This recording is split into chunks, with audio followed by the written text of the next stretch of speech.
बिस्मिल्लाहिर्रहमानिर्रहीम। अस्सलाम वालेकुम। मां तव्हांजो पंहिंजो मोहम्मद अली ईसानी। अॼु मां तव्हां सां हिकिड़ो ज़बरदस्त मौज़ू खणी आयो आहियां तव्हां सां गुफ़्तगू करण जे लाइ।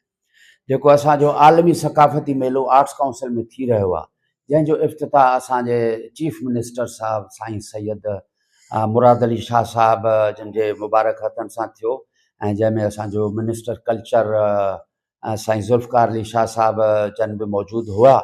ऐं उन सां गॾोगॾु जेका बजट उन्हनि इशू कई आहे arts council of Pakistan Karachi खे, असांजे मोहतरम अहमद शाह साहिब खे जेको सदर आहे arts council of Pakistan Karachi जो, उनजे बि इन कावशुनि खे साराहियो थो वञे त हुन हेॾो वॾो इवेंट जेको आहे सो ऑर्गेनाइज़ कयो आहे। ऐं उन में जेके असांजा फ़नकारनि दुनिया जे मुख़्तलिफ़ मुल्कनि मां फ़नकारनि हिसो वरितो आहे, उहा त हिकिड़ी अलॻि ॻाल्हि आहे त उन्हनि जो मयारु छा आहे, या उहे स्ट्रीट थिएटर करण वारा आहिनि या सर्कस में कमु करण वारा आहिनि। ऐं उनखां अलावा उन बहस खां हटी करे असां पंहिंजे असुलु ॻाल्हि ऐं असुलु मौज़ूअ ते ईंदासीं, जंहिंमें कुझु सुवाल हूंदा, जंहिंमें कुझु ॻाल्हियूं हूंदियूं, ऐं उहे मां तव्हांजे साम्हूं रखंदुसि। ऐं मां उहे ख़ासि करे मिस्टर अहमद शाह साहिबु सदर आर्ट्स काउंसिल कराचीअ खां कंदुसि। पर जेकॾहिं को ॿियो दोस्त बि इहे उन्हनि सवालनि जा जवाब ॾियणु चाहे त उहो मूंखे इन्हनि सवालनि जा जवाब ॾेई सघे थो। तव्हांखे इहा गुज़ारिश कंदो हलां त हिन जेको आर्ट्स काउंसिल में ही आलमी सक़ाफ़ती मेलो थी रहियो आहे, उन में टोटल जेको आहे सो असांजा 141 मुल्कनि जा 6 खंडनि जे 141 मुल्कनि जा जेको आहे सो फ़नकार हिसो वठी रहिया आहिनि। दोस्तो, हिन सक़ाफ़ती मेले में ड्रामा, मूसीक़ी, फाइन आर्ट ऐं फिल्म जहिड़नि शोबनि में जेको आहे सो पंहिंजी तब आज़माई थींदी, ऐं उन में फ़नकार पंहिंजे फ़न जो मुज़ाहिरो कंदा। दोस्तो, हिन आलमी सक़ाफ़ती मेले में हिकिड़ो मुनफ़रद फिल्मी मेलो बि लॻायो वियो आहे, जंहिंमें रोज़ानो 2 फिल्मूं ॾेखारियूं वेंदियूं। ऐं उन में जेको आहे सो जेके ॾिसण वारा फिल्म ॾिसण वारा आहिनि, उहे ऑनलाइन रजिस्ट्रेशन करे बि इन इवेंट खे अटेंड करे सघनि था ऐं फिल्मूं ॾिसी सघनि था। मेले में जेको आहे जेको आलमी मेलो आर्ट्स काउंसिल कराची में हली रहियो आहे, ऐं इन में 8 जेको आहे सो नुमाइशूं थींदियूं फाइन आर्ट जूं, ऐं उन में 28 मुल्क शिरकत कंदा।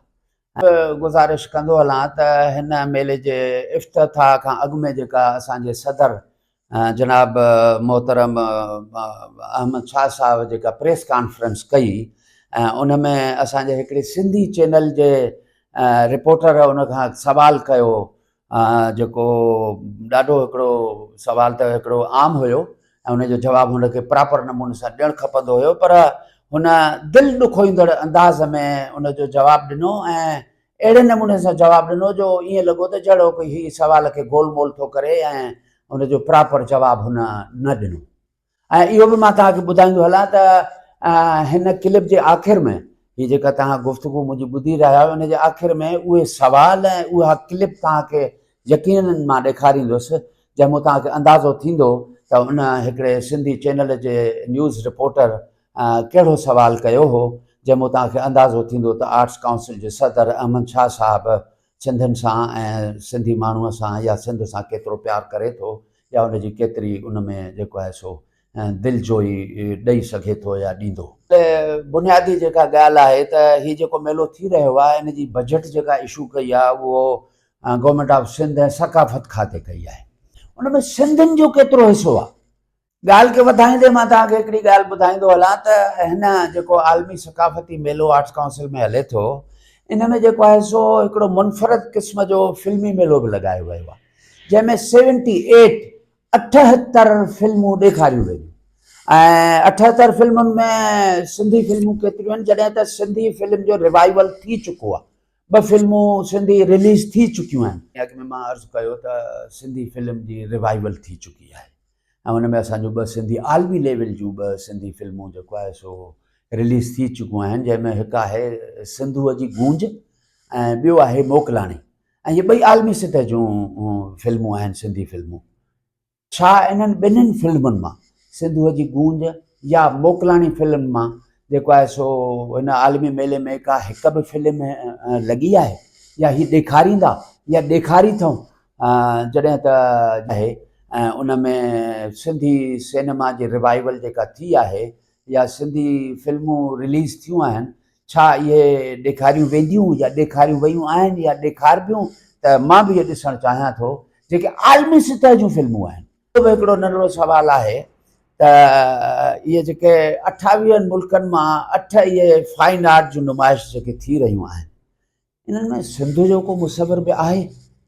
जहिड़ो की असांजो रिज़वान उमराणी असांजे लाड़काणे जो बहितरीन मुसविर आहे, जेको हिकिड़ो मां चवां थो त मां अॼु ॾींहं ताईं अहिड़ो न ॾिठो आहे। ऐं अहिड़ो मुसविर जेको हीअं वेठे वेठे तव्हांजे हथ जे नहनि सां कागज़ ते बग़ैर पेन बग़ैर बुर्श जे उहो तव्हांखे अहिड़ी कला ऐं अहिड़ी पेंटिंग करे ॾेखारींदो जो तव्हां चवंदो त यार हे कमाल थी वियो। छा अहिड़ो या अहिड़ो को ॿियो सिंधी आर्टिस्ट उनखे कंहिंखे को पार्टिसिपेट करायो वियो आहे, उनखे को हिसो वठायो वियो? ॾाढो अफ़सोस थो थिए। दोस्तो, मां हाणे तव्हांखे पंहिंजो असुलु जेका ॻाल्हि आहे, जेको क्रक्स आहे हिन जो, उहो त मां तव्हांखे ॿुधायां त हिन आलमी मेले जे हवाले सां जेका mister Ahmed Shah press conference कई हुई, उन में असांजे हिकिड़े सिंधी चैनल जे रिपोर्टर उन खां सवालु कयो त सादो सवालु ऐं नंढिड़ो सवालु त भई हिन में सिंधी फ़नकार जो केतिरो हिसो आहे, जंहिं ते अहमद शाह साहिबु चिड़ी पियो ऐं आग बगोलो थी वियो ऐं उन जेको आहे सो इन सवाल खे गोल मोल कयो या हुन ते जहिड़ो की हीअं अहिड़ी गुफ़्तगू कई जेका दिलि आज़ारीअ वारी हुई। माई ढाई सिंध की सबसे बड़ी फनकार है और इसमें 20 सिंधी फनकार हैं जो परफॉर्म कर रहे हैं, और लेकिन बाकी सब भी परफॉर्म कर रहे हैं। सिंधी चैनल का ये मतलब नहीं है कि सिर्फ सिंधियों की बात की जाए। भाई तुम हमारा बिगाड़ कुछ नहीं सकते, सिंध के हुकूक के लिए तुमसे आगे खड़े होते हैं या नहीं खड़े होते हैं। सो ये नैरो विजन को खत्म करना है। असांजा मोहतरम सदर साहब, तव्हां हिन मेले में जेको आहे सो जेके असांजा फ़नकार आहिनि बीन अलगोज़ो ऐं सुरंदे वॼाइण वारनि खे पार्टिसिपेट करायो आहे, हिसो वठायो आहे, उनजे लाइ तव्हांजी महिरबानी, thank you very much. Shah साहब, माई ढाई खे तव्हां परफॉर्म करायो, असां उन में अरहा न आहियूं, सरहा आहियूं। जॾहिं त असांजी राग जी राणी आबदा परवीन साहिबा, हुमेरा चन्ना साहिबा, या पंहिंजो असांजी हीअ दीबा सहर साहिबा इहे मौजूदु आहिनि, छा तव्हां उन्हनि खे बि परफॉर्म करायो या न? मर्द फ़नकारनि में असांजा जेके फ़नकार आहिनि उन्हनि में मंज़ूर सखीराणी साहिबु आहे, अहमद मुग़ल आहे, ऐं शमन अली मीराली आहे, बरकत अली आहे, ऐं तव्हां इन्हनि खे बि विसारे छॾियो। ॿियो इहो त तव्हां धमकी वारे अंदाज़ में उन न्यूज़ चैनल रिपोर्टर खे इहो चयो त भई तव्हां सिंधी चैनल ते कमु कयो था त तव्हां रुगो सिर्फ़ु सिंध जी ॻाल्हि था करियो ऐं सिंधी चैनल जी ॻाल्हि था कयो, सिंधी फ़नकारनि ऐं उन जी ॻाल्हि था कयो।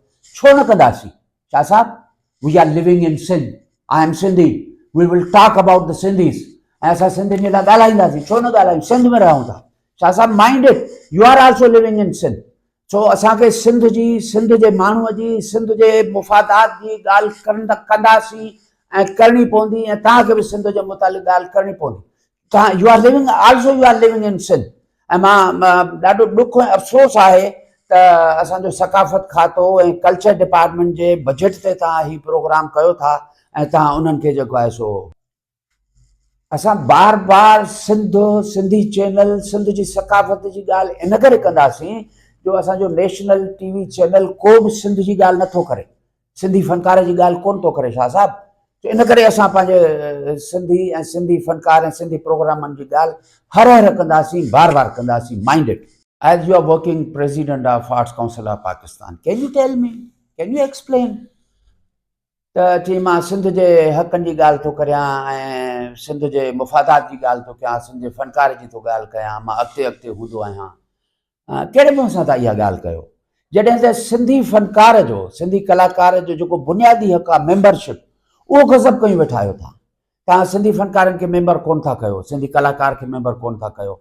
बक़ौल तव्हांजे त भई 6.5 खां 7,000 मेंबरशिप आहे आर्ट्स काउंसिल जी, उनमें तव्हां ॿुधाए सघो था त सिंधियुनि जी केतिरी मेंबरशिप आहे? मां त सम्झां थो त 1000 बि कोन हूंदो। तव्हांखे इन सिलसिले में जेके एडवाइज़िस ॾिनियूं, हाउ टू इम्प्रूव आर्ट्स काउंसिल, उन में ख़त मां लिखियो, हिकु ॿ ख़त लिखियो, तव्हां उन्हनि जो बि मूंखे अञा ताईं जवाबु कोन ॾिनो आहे। So this is not good. I advise you to change your attitude. Sindhi माण्हू ही सिंध आहे ऐं सिंधी माण्हूअ सां उहो कयो। ऐं मां आम आवाम खे गवर्नमेंट ऑफ सिंध खे, कल्चर डिपार्टमेंट खे, चीफ मिनिस्टर सिंध साहब खे, मिनिस्टर कल्चर साहब खे या कल्चर डिपार्टमेंट जा जेके उहिदेदारान ऐं ज़िम्मेदारान आहिनि उन्हनि खे मुंहिंजी रिक्वेस्ट हूंदी त काइंडली इन पासे ॾे तवजह ॾियनि ऐं कोई बि आम आवाम को बि उहो मूंखां सुवाल करे सघे थो, मां उन्हनि जो जवाबदार आहियां, मां उन्हनि खे रिप्लाई कंदुसि ऐं पंहिंजो कमेंट्स में पंहिंजा राय ज़रूरु ॾिजो, छो जो हीअ हिकिड़ी अहम ऐं मेन नुक़्तो आहे आर्ट्स काउंसिल जे हवाले सां। त मुंहिंजी रिक्वेस्ट हूंदी आम पब्लिक खे, कलाकार फ़नकार खे, एक्टर खे, राइटर खे, सिंगर खे, त प्लीज़ तव्हां पंहिंजो कमेंट्स पंहिंजी जेका आहे उहे ज़रूरु ॾिजो ऐं पंहिंजो हीअ दोस्तनि खे वीडियो शेयर कयो ऐं सब्सक्राइब कयो या जेके बि हिकिड़ा सोशल मीडिया जा मीडियम्स आहिनि उन्हनि ते हिन खे रखो ऐं दोस्तनि खे मोकिलियो ऐं असांखे अखि पटणी पवंदी ऐं असांखे करिणो पवंदो, कंहिंखे बि मुंहिंजी ॻाल्हि का बुरी लॻी हुजे त मां माज़रत ऐं मूंखे माफ़ु कजो ऐं इनशा ताला गाहे बगाहे मुख़्तलिफ़ मौज़ूआत ते मां तव्हांजे साम्हूं ईंदो रहंदुसि। तव्हांजी वॾी महिरबानी। Thank you very much. अस्सलाम वालेकुम। मोहम्मद अली ईसाणी, हक़ मौजूद।